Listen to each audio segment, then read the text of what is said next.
Okay, so this was the statement I had arrived yesterday, the main result that I wanted to explain. So this is the positive answer to the Borel-Fleger question. That is in this range where the dimension is not smaller than n over 2.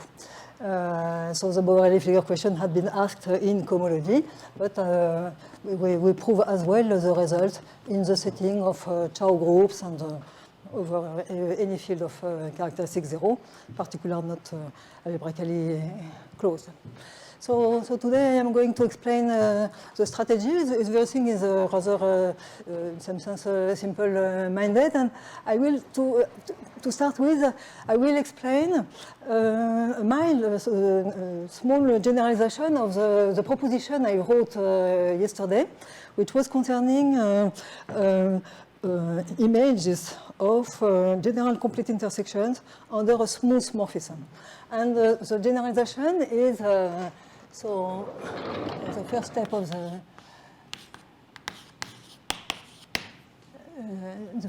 the strategy is to establish the following generalization of that proposition.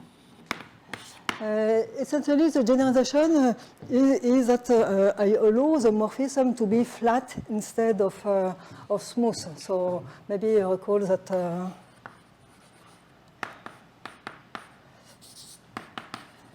a morphism f from y to x, where both y and x are smooth, is flat if it is equidimensional. Of course, it's maybe not the right definition in general, but for us, that will be the important property.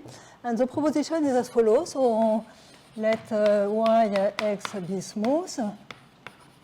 Dimension of y is n. So there are algebraic varieties over our field. Okay.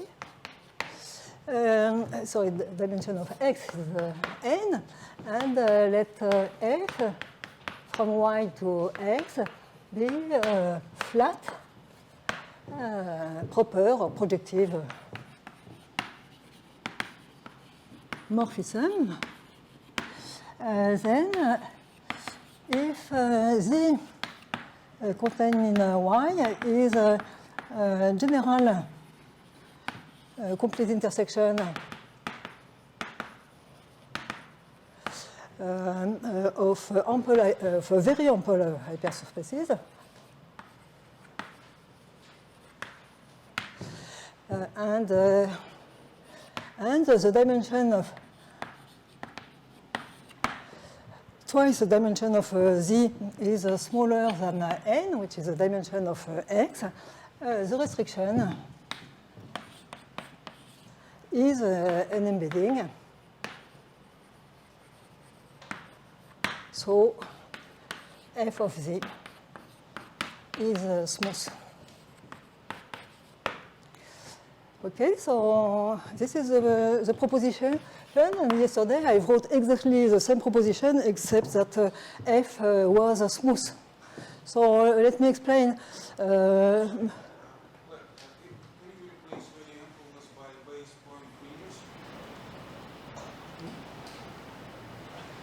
I should be careful.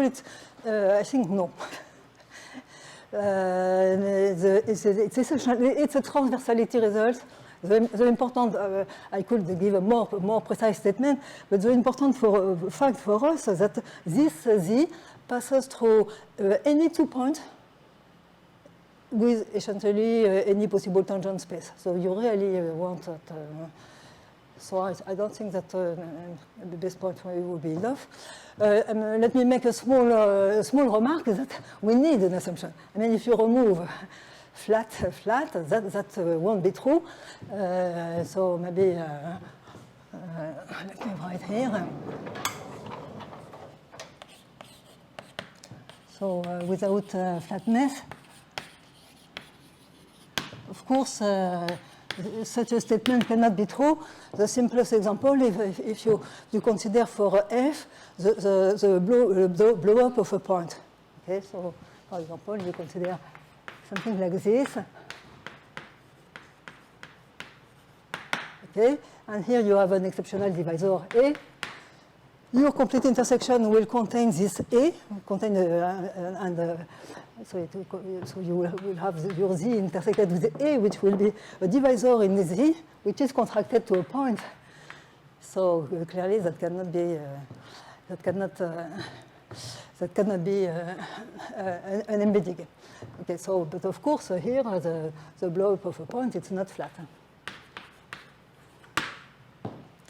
Okay, so we need that assumption, and indeed, how it is used in the proof, it's very easy. It's as follows. So the point is that, the set theoretic statement, I say that f restricted to z is an embedding. In particular, I want to show that f restricted to z is injective.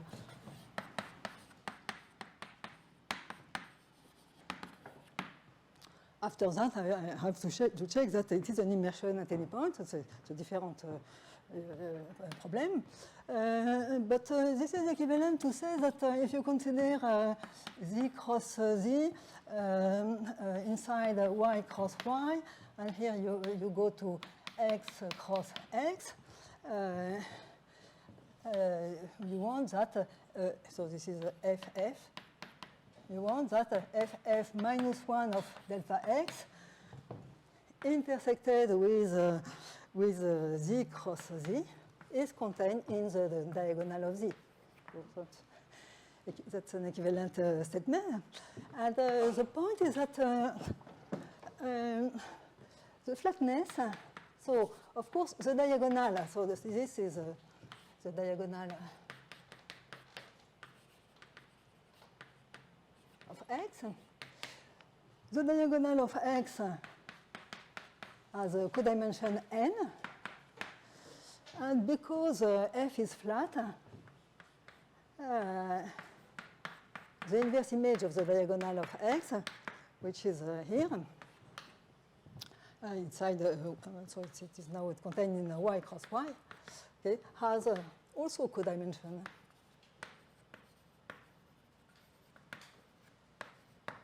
n, simply by flatness.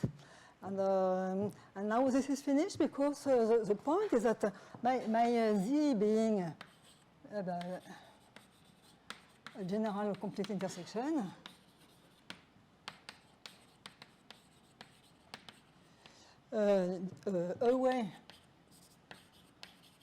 away from the diagonal of z, you see that this cycle moves arbitrarily.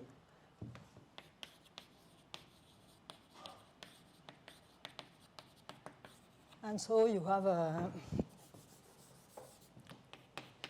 this intersection that we have here. So here you get a transverse intersection. Transverse intersection away from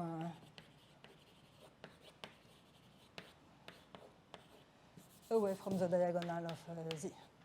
And this is finished because I have something that is of codimension n, and here I have something that is of dimension 2d.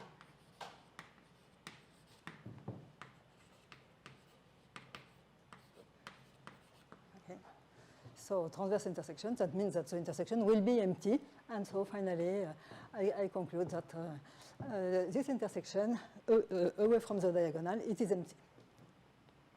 So that's it for the injectivity, and for the schematic statement, for the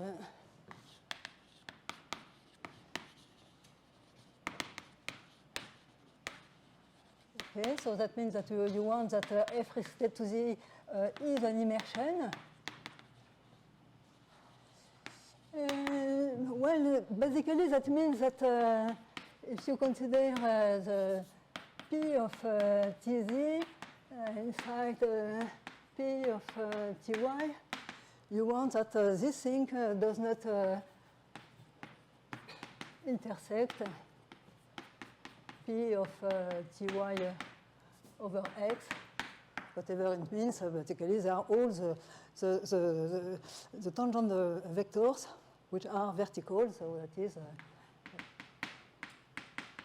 that satisfies this. Well, this does not have a good structure because the rank of F lower star may jump, but this is what we want. Now the crucial point is that, of course, to make sense of this, you should stratify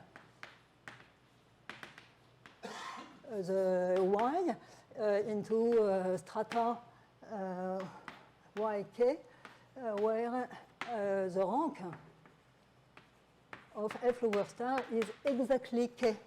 And this is the difference between the smooth case and the flat case. In the smooth case, of course, the rank is everywhere maximal, it is n.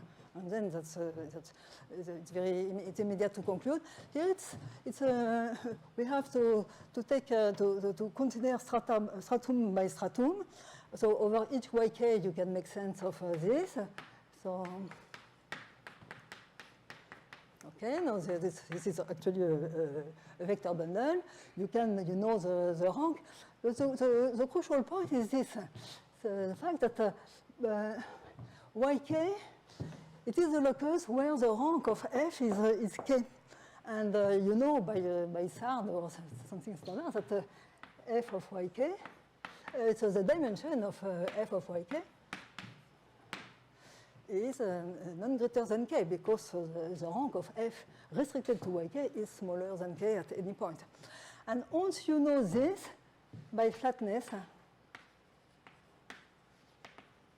you get a bound on the dimension of yk itself. Simply because you know that all the fibers are equidimensional, so once you bound the image, you also bound the dimension of k. And so now you bound the dimension of yk, and then you bound the dimension of these things, and finally you check that your P of Tz, again by transversality, and it is here that I use the fact that I am considering in general complete intersection of very ample hypersurfaces. This is to get the transversality of intersection. I finally conclude.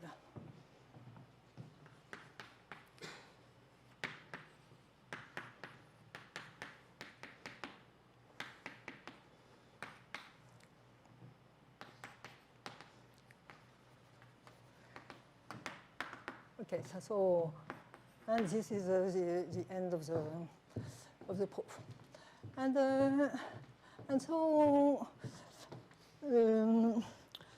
so now we are going to consider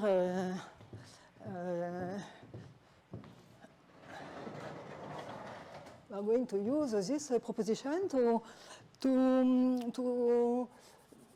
rephrase, in fact, the theorem A. So I introduce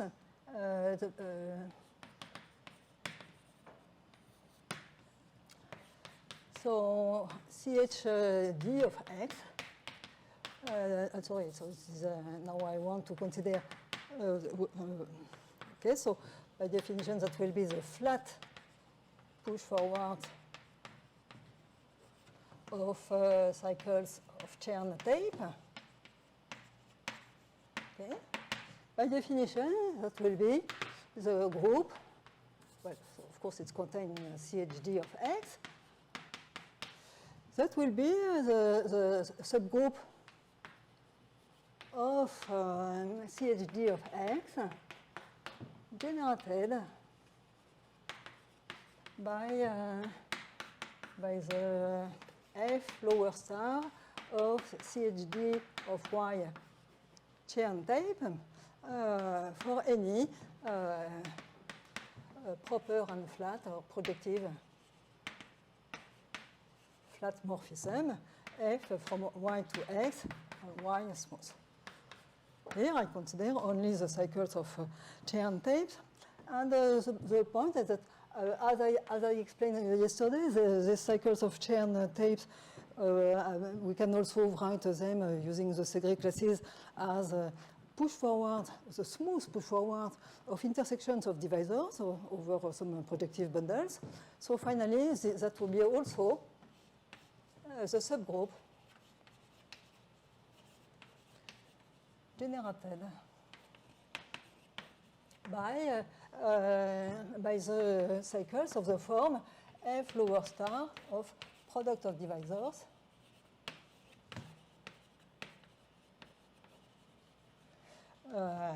on Y for, of course, for F Y as above. Okay, because I explained that these cycles of Chern tapes themselves, they are obtained by pushing forward self-intersections of Hopf tape line bundle on some projective bundle. So we have this class of cycles, okay, which a priori gives more than the cycles of Chern tapes that we have been considering before. And what tells the proposition A is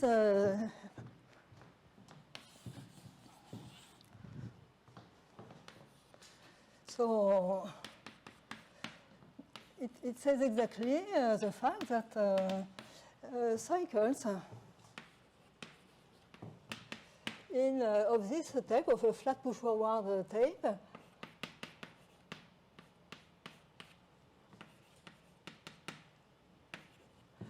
are smoothable. Of course, if 2D is smaller than n. Okay, so we got a criterion. So this is saying that this actually is contained in here. And finally, our main result is we will be able to forget about this theorem A. So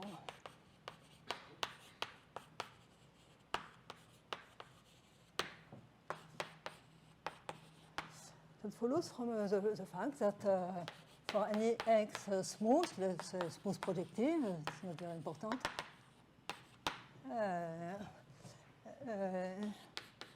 and for any integer d, without this Whitney inequality that 2d is smaller than n, CHD of x, all cycles, in fact, are of this type.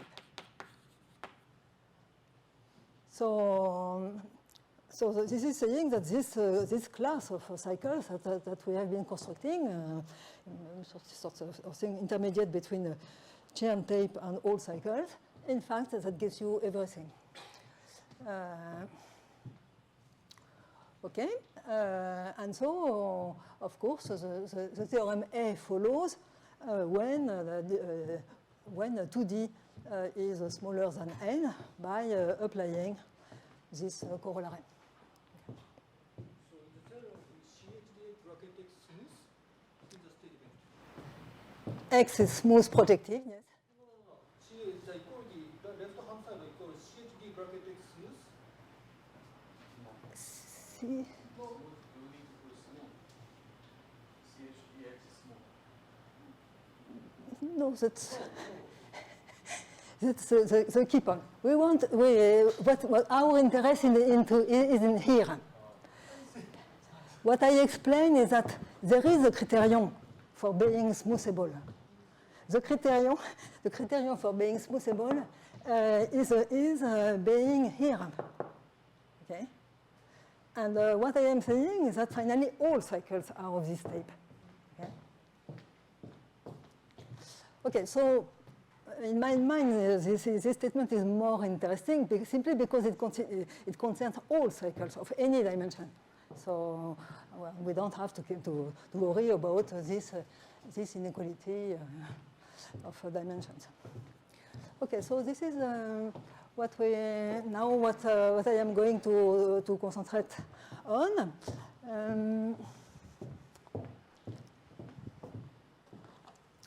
Okay, and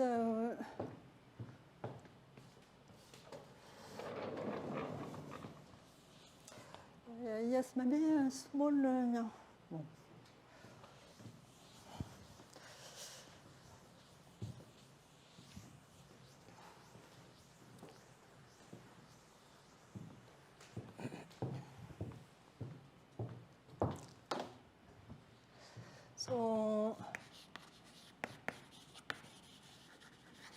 So for the proof of theorem B, which I am now I will concentrate on this.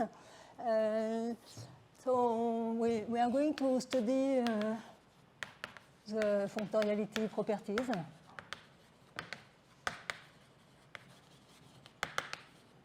of these cycles.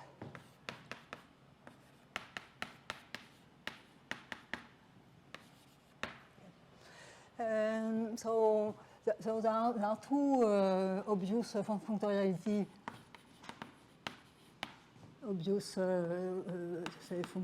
properties.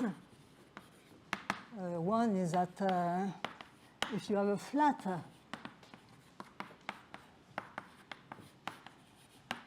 with a yx smooth, then flat proper,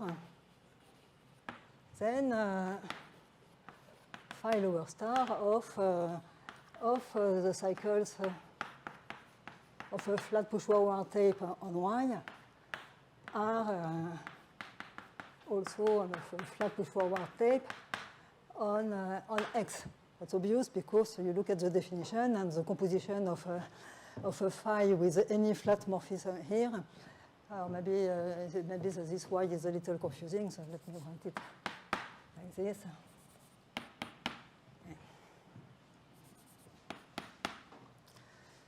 Okay, if you see, you have something, a Y over here, which is flat, and then you compose with phi, it will be still flat. So that's,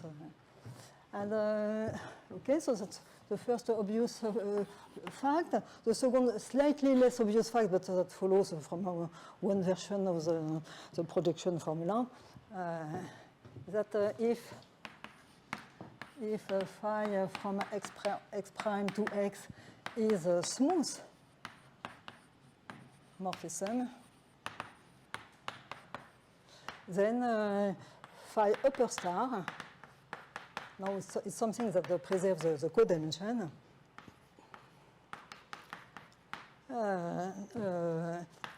preserves the cycles of a flat push forward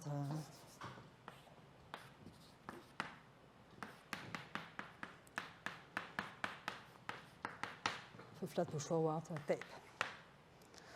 Okay, so I don't try to prove it's really not very hard. But of course, we want to go much further. And the true new statement that is going to give much more functoriality is the following.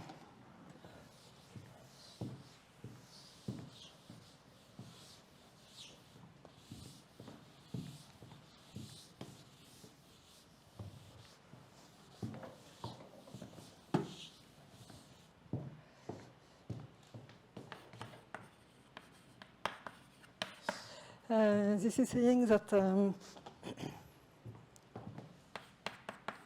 if G from Y to X is the inclusion of a smooth hypersurface, again, I assume, let's say, for example, X smooth projective,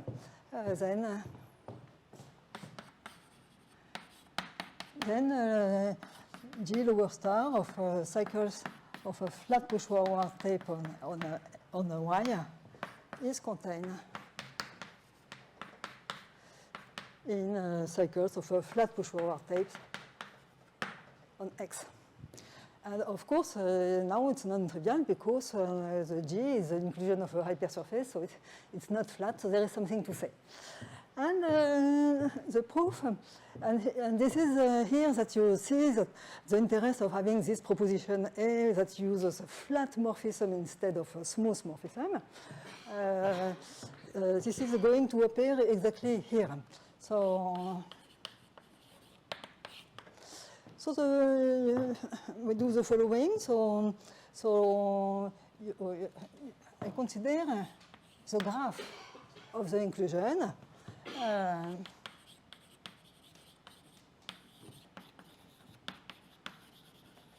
Okay, so gamma G is contained in Y cross X, and it is smooth because it is isomorphic to Y. And we consider the blow-up of Y cross X along this gamma G. Okay, so of course it is smooth. And furthermore, it has two proper morphisms, which I call P and Q. Okay. Of course, this is all factorized through Y cross X, and here you have the projections. And so the proof of proposition B will follow from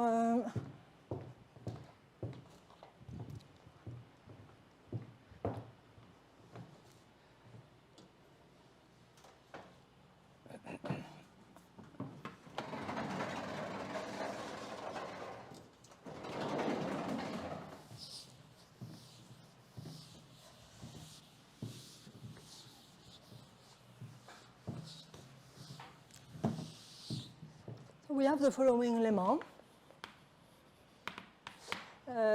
First of all, P is smooth, and second, Q is flat. And to see this, P is smooth, it's almost obvious. So the fiber P minus 1 of a point here is just X blown up at the point G of Y. So it is smooth. So smooth fibers.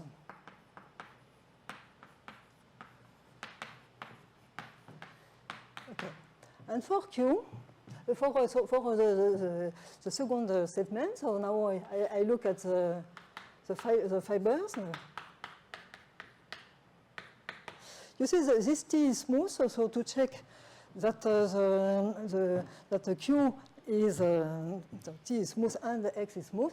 To check that Q is flat, I just have to check that the fibers are equidimensional. So I look at the fibers, and what is the fiber? It depends on it depends on whether X belongs to G of Y or not. So in fact, it is isomorphic to Y if X does not belong to the image,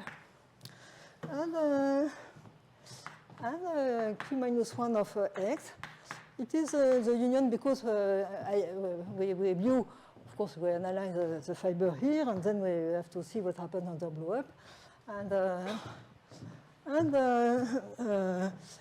if X now is the image of a point here, Q minus 1 of X is maybe, yeah. So it is simply the union of the blow up of Y at the point Y, and also, of course, you have you see you have the exceptional divisor. Okay. So this is the same as Y, and the fibers here, it's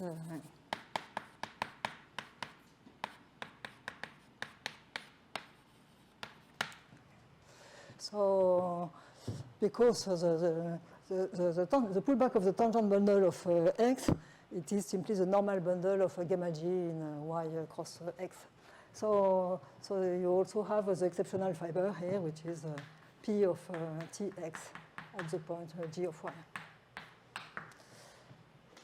So this is of dimension, so it's n minus 1. But this is also, this is a Pn minus 1.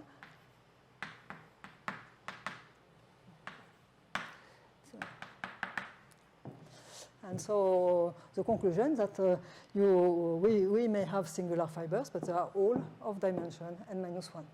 So homomorphism is flat.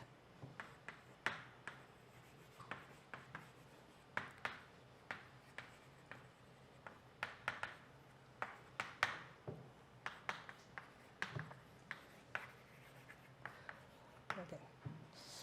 And now this is once we have a lemma, it's formal to prove the proposition B.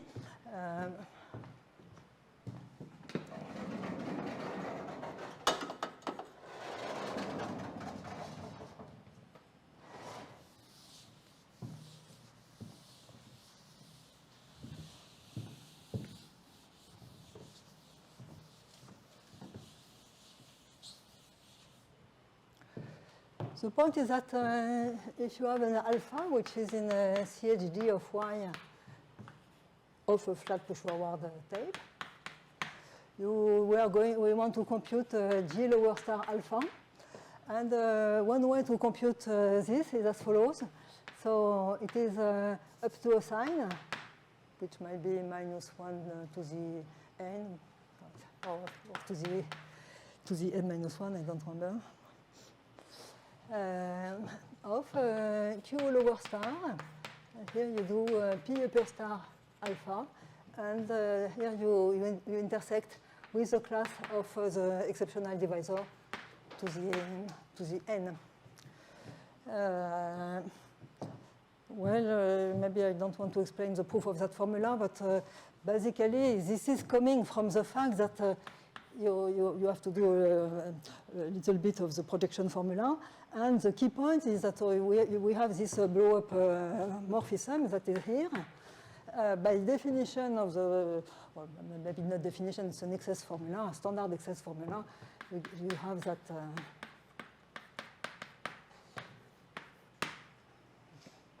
So we have this equality of cycles in y cross x, and we know that the G upper star of the G lower star of alpha is just letting the correspondence gamma G act on alpha. You write your correspondence gamma G as a pullback of this top self-intersection, and finally, via the projection formula, you get this.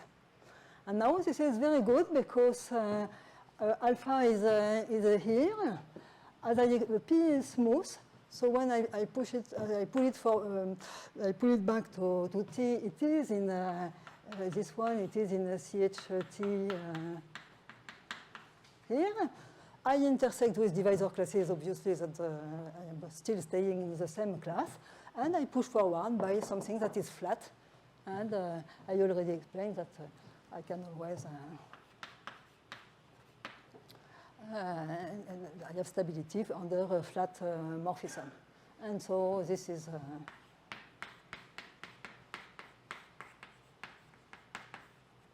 okay. So that proves the proposition B.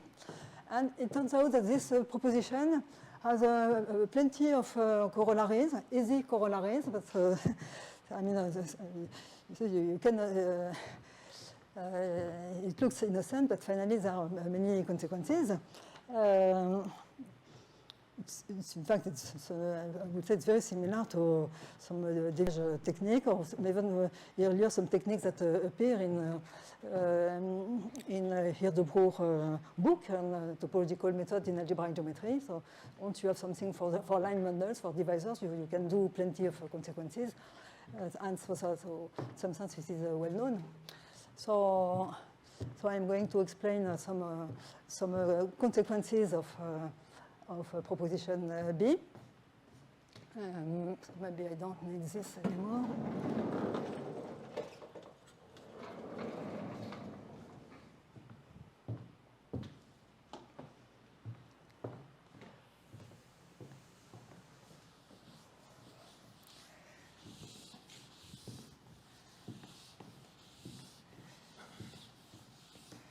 So let me introduce some terminology.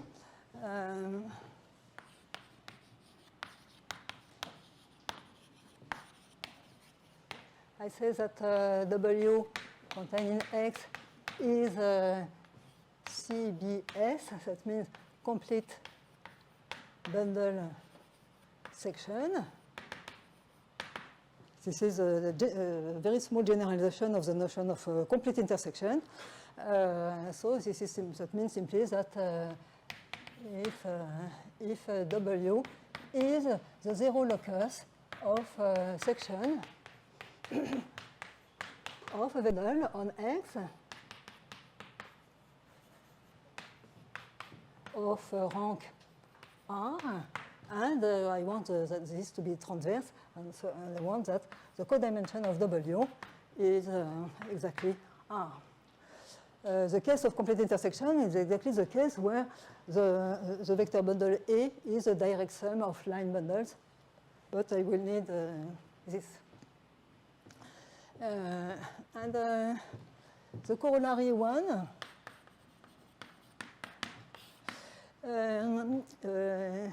says the following. Let W be the inclusion of a smooth CBS. Then again we have stability of the cycles of flat push-forward tape under this G lower star map. So G lower star of CHW of a flat push-forward tape is contained in CHX flat push-forward tape. So you note that the proposition B is simply exactly the case where the rank is 1.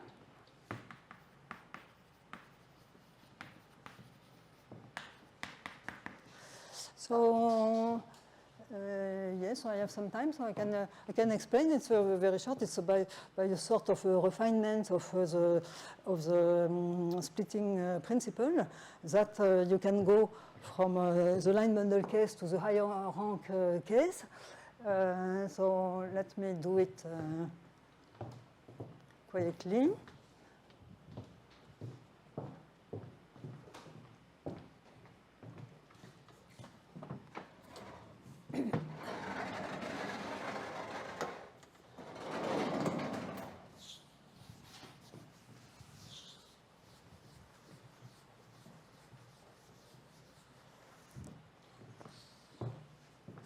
So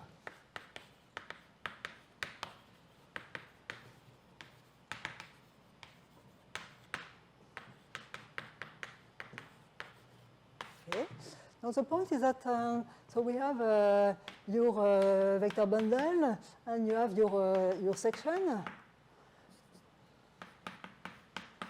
and you have your W, which is the vanishing locus of your section, and which is smooth. And so what you can do is this: you consider P of A dual. This is anti-Grothendieck notation. So on this P dual, you will have a quotient.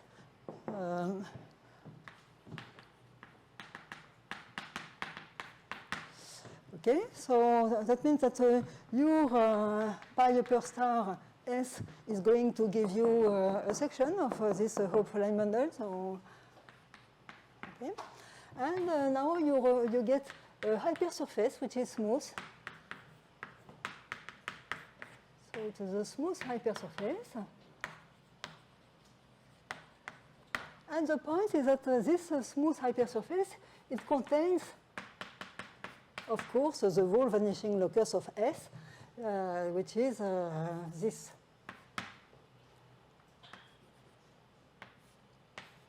Okay, so you have this inclusion, of course, but the important point is you have this.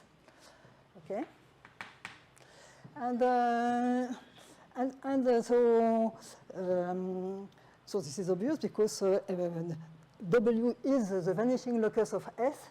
So certainly the complete pre-image is contained in the vanishing of S tilde. Now, this inclusion is of a codimension r minus 1. But the fact is that this, in fact, this is a smooth CBS inside this one. And this is very easy because you know, you have this, here you have a kernel. This has rank r minus 1. So you have a rank r minus 1 vector bundle on P of E star.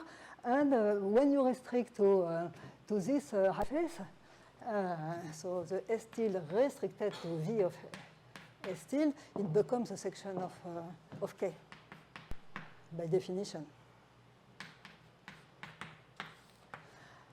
So the conclusion finally is that this now, it is a smooth CBS of codimension r minus 1 inside this one. And now we do induction for these two inclusions. So now I start from a class in W. I am going to put I am allowed to push it to pull it back to here because it is smooth. I apply the first functionality property. Here this is CBS of codimension r minus 1, so it works. I can apply induction. Here it is the codimension 1 case, also it works. So the conclusion is that the conclusion is that the pullback of classes of W to first to here and then to here, that gives me cycles of flat push forward tape. And finally, I reproject to X. And so, of course, I have to intersect with the O of 1 line bundle, maybe R minus 1 times, and reproject. So maybe I don't want to write the whole thing, but the place where induction on codimension on the rank is done is here.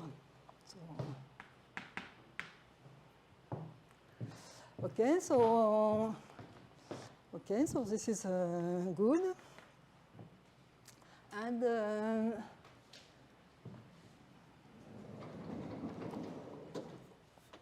so maybe I also write here the corollary too.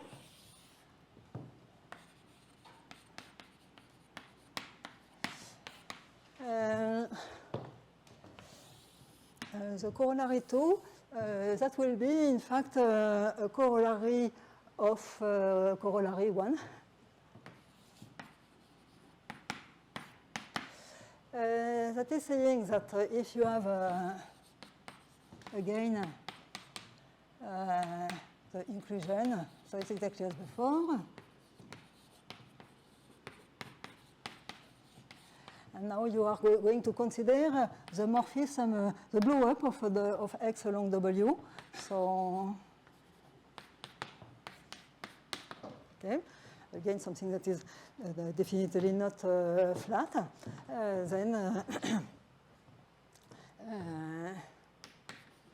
Then this morphism, this is a two lower star morphism, maps cycles of, so maybe call it X tilde.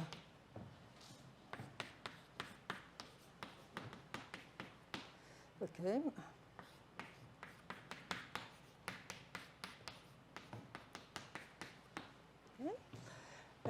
In some sense, this corollary is still easier than this is actually an immediate consequence of this. So maybe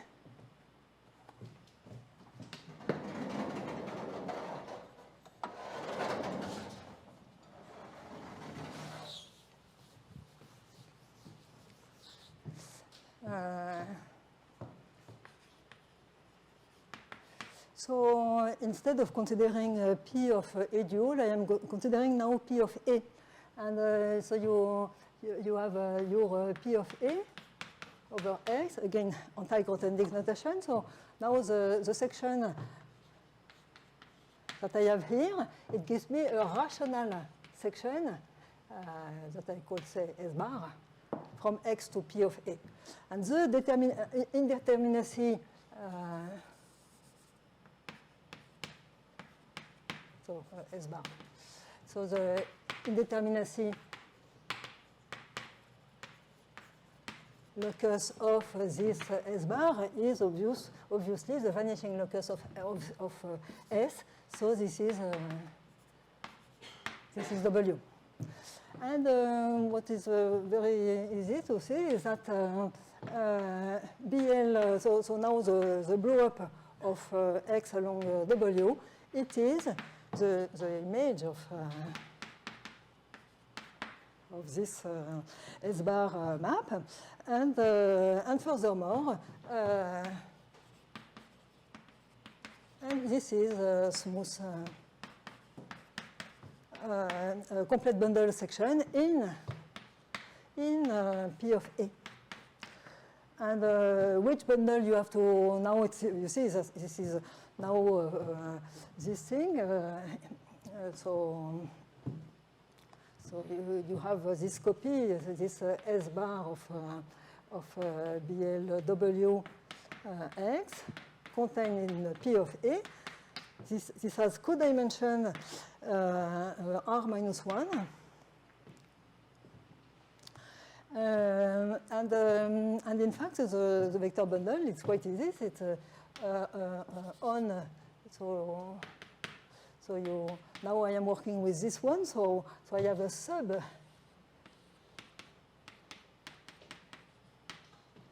A sub vector bundle of rank 1. So this is a hopeful bundle with a quotient F. And of course, the section S here, it maps to a section SF so no, maybe it's pi upper star S. It maps to a section SF of F, and it's immediate to see that this image here,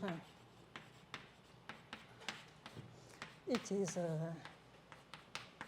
it's just a vanishing loss of this. Okay. And now this is finished because I want to compute this to lower star from CHD of the blow up.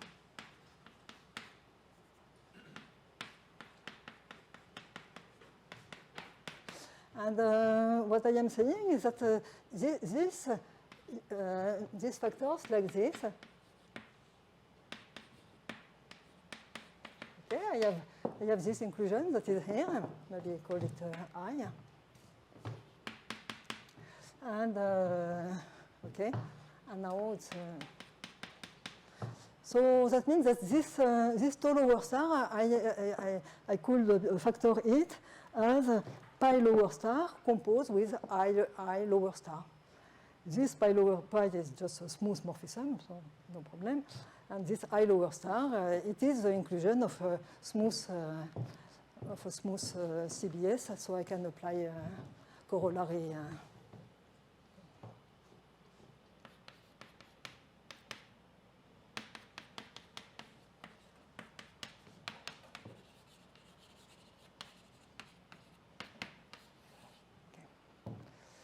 Okay, and the last corollary will be the following.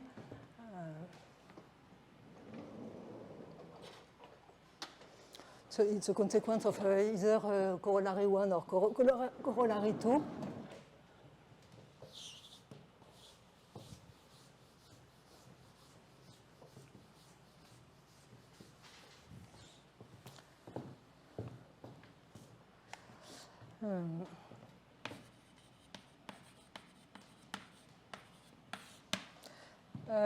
Now let Z be a connected component or the irreducible component.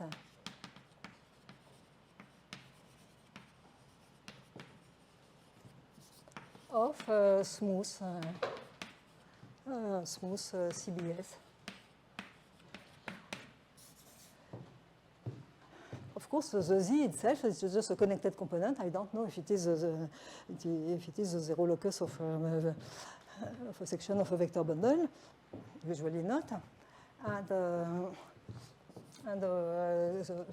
nevertheless, a statement that the class of Z is of a flat push-forward tape. For example, why that? Because you know, I have my Z here. You have to complete it into, so the W, it's the whole thing. The W is smooth, and so I can consider this morphism, which is exactly of the category that I have here. And inside this, I have the exceptional divisor over Z.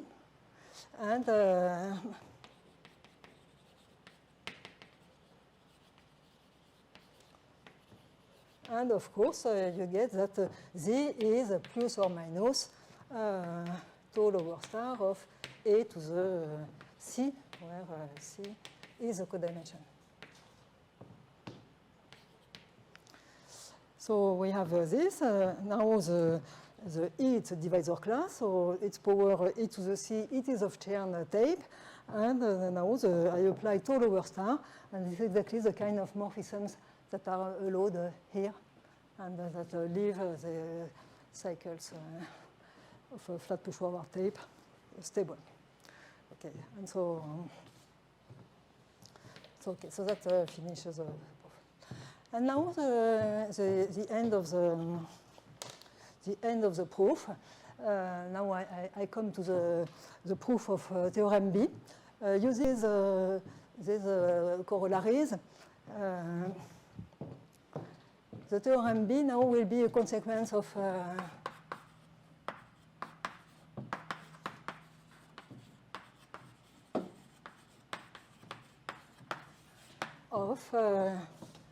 theorem C, which has nothing to do with the rest of the talk. It is, well, I think it is interesting in itself. So oh, sorry.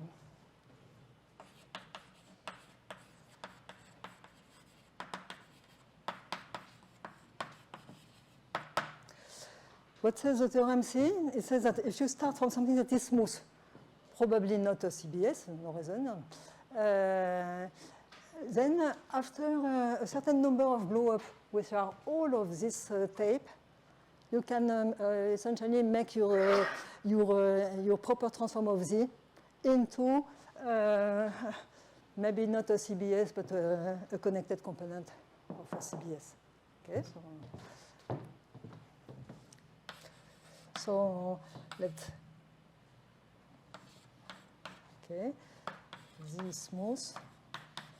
And there is a condition here. You will see in a minute why it is not very important.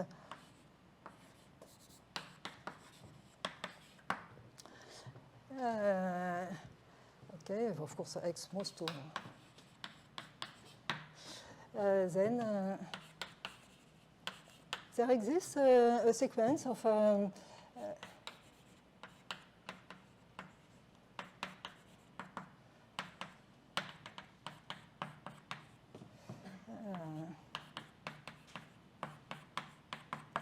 okay, so there are all morphisms of this tape that are blow up along smooth, all tau I are blow-ups of smooth along smooth CBS center. Okay, such that the proper transform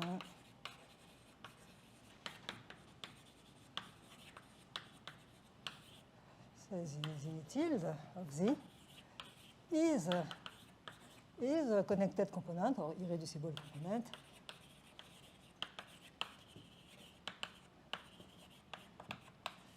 of a smooth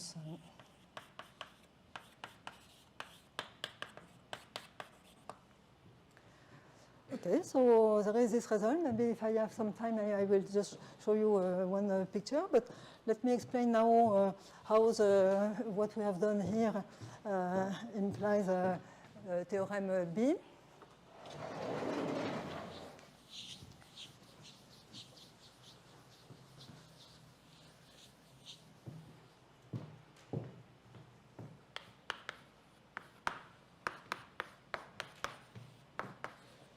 So I suppose that first you have a Z containing X, which is smooth, and we are in the situation of theorem C. So I apply theorem C, and I conclude that I get Xn mapping to X, and here the tau, it is tau 1 composed, etc., with tau n. And I have this Zn, which is exactly as in this corollary tree, a component of a smooth CBS.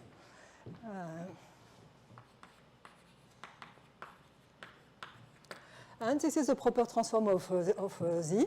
So I get that the tau lower star of Zn is Z in CHD of X. And now this is finished because my Zn by corollary tree, because it is a connected component of smooth CBS. So the class of Zn belongs to CHD of Xn flat push forward tape. And by now by corollary 2, this morphism tau is a composition of morphisms that preserve classes of a flat push forward tail.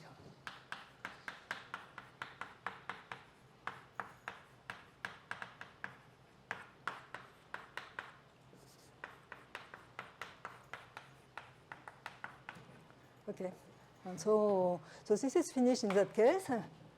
And so you conclude that the class of Z is in here. And how to remove these assumptions is simply, here I need a resolution of singularity.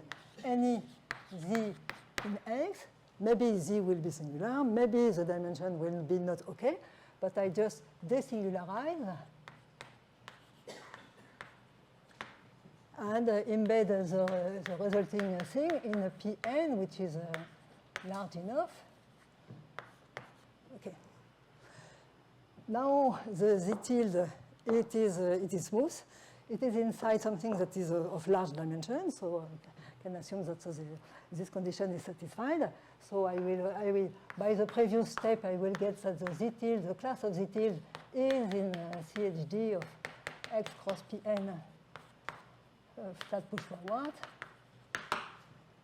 And then I apply the projection from X cross Pn to X, and that is finished. Is it the only place when you use characteristic zero, the reflection of singularity? This is the second place, because the proposition A, as it is stated, it is wrong in characteristic zero, because you see, at some point I used this stratification by the rank. And I said stratification by the rank, it is excellent under flatness. I control the image of f of yk. And this is completely wrong. I could have inseparability in a non-zero characteristic. Now, there is a way to fix that point, but as stated, it was wrong. In practice, you saw in the proof what are the non-flat morphisms that I use. There were this morphism Q, where I had possible singular fibers, but these morphism Q, they have no inseparability problems or things like that. So in fact, that part of the proof can work also in non-zero characteristic. Of course, the key point is the resolution of singularity at the very end here. And so to finish, I just want to explain you the proof, baby case of the proof of this, because it's so easy. Let's see. Maybe I don't need that anymore.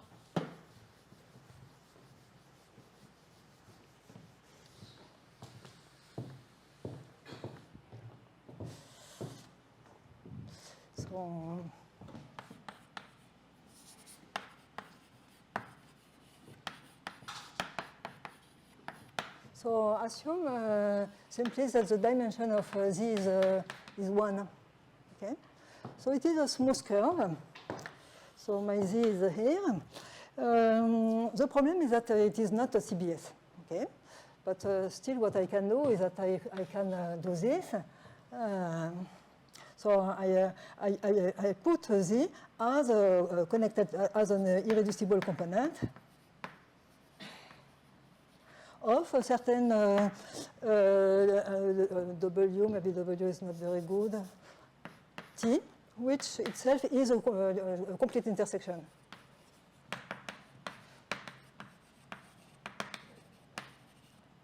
Curve.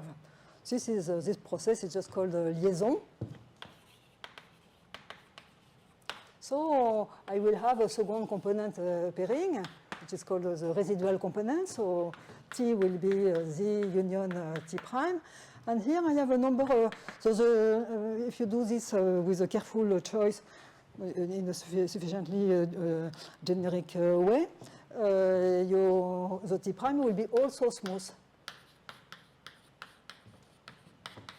And the intersection here, you will have only,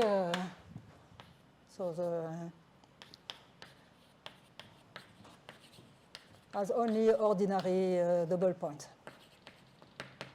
Okay, so these things become much more complicated in higher dimension, but in dimension 1, this is the situation. And so now I have these points. Of course, they are not, so let's call it P1, P2, etc., to Pn. Now the set P1, Pn is not itself. Maybe it's not a complete intersection, but I can always add points.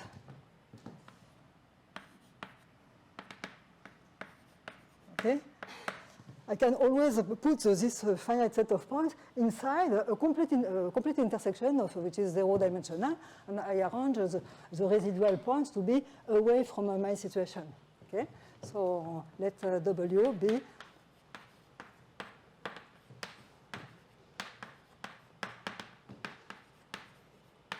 okay, and I choose it to be a smooth, complete intersection.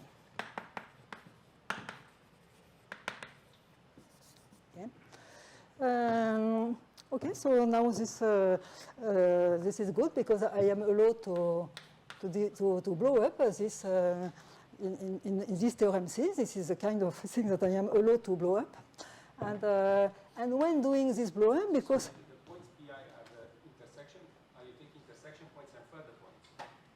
so the PIs, they are all the intersection points of the two components.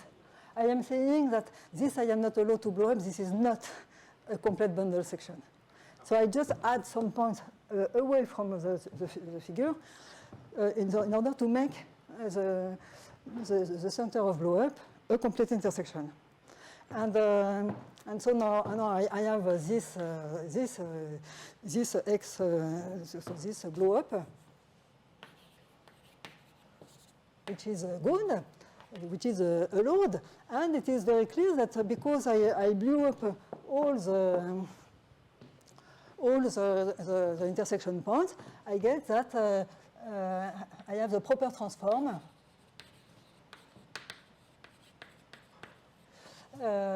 Z tilde disjoint union with the other component. I call it T prime. Okay, and so they are both. So now I have a smooth curve with the tilde being an irreducible component. And the lemma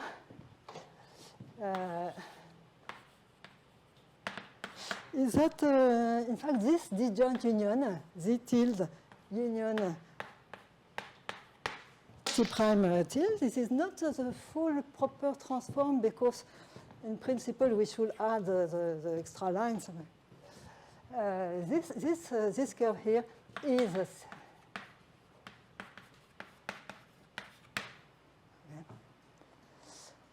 so, and this is finished because I did what I promised.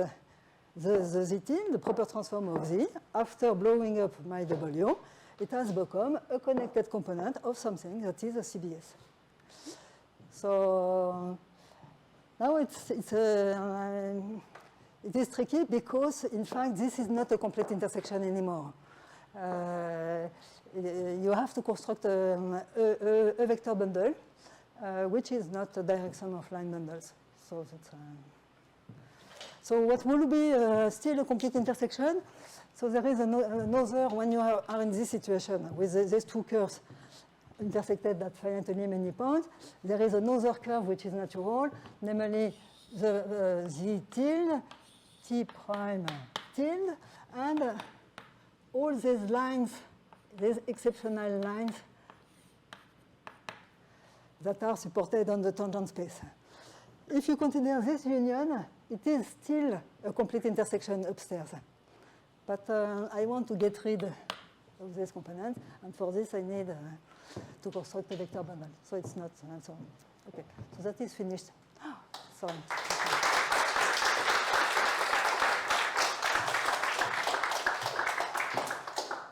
So where does that funny condition come in?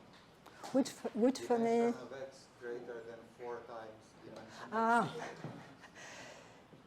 It is because you see the method. We have to add, we construct auxiliary complete intersections at each step. And here I said, well, I take my, because I was in dimension 1, so it is very clear that I am in this situation. If I take my liaison, my curve will meet only here the finitely many point in a good way. And then I said, I am going to add to this intersection point this further point that I can take away from this figure. But in higher dimension, you need room for that. Particularly, these things, these extra things that you are going to add, you don't want that they are going to touch again your so it's maybe it's a little artificial, but it's just because you know I am allowed to blow up varieties of a very specific tape. The vector bundles, we don't have very much control about that. So usually we know only the complete intersection. So in practice, essentially that will be only complete intersection that we are going to. It's not completely true, this kind of thing. But the point that we add auxiliary varieties and we want them not to re-intersect our... So it's sort of proof dependent. In particular, you don't know like how optimal. No. Yeah. Absolutely not, because no. In this baby case, you just needed one blow-up, and how many blow-ups do you need in general? Even this, I don't think we control that. The situation here is excellent because maybe I should have explained this from the beginning. Liaison works very well in small dimension. Particular, you see that you get this very nice situation where the two components, they are smooth, they intersect along ordinary, so they have a normal crossing. And this becomes completely wrong when you go to higher dimension. And so there is a sort of inductive process where starting from a Z, we will put it as a component of a complete bundle section, in fact, a complete intersection. But first, we have to work on the intersection locus to apply the theorem on the intersection locus, which is itself in general singular. So we have to work to make it good. So. There is some induction on a dimension, yes. Also, this is a sort of a double induction, sort of typical Collar style. and I don't want to enter into it, but I don't think you can make explicit the number of blow-ups you make.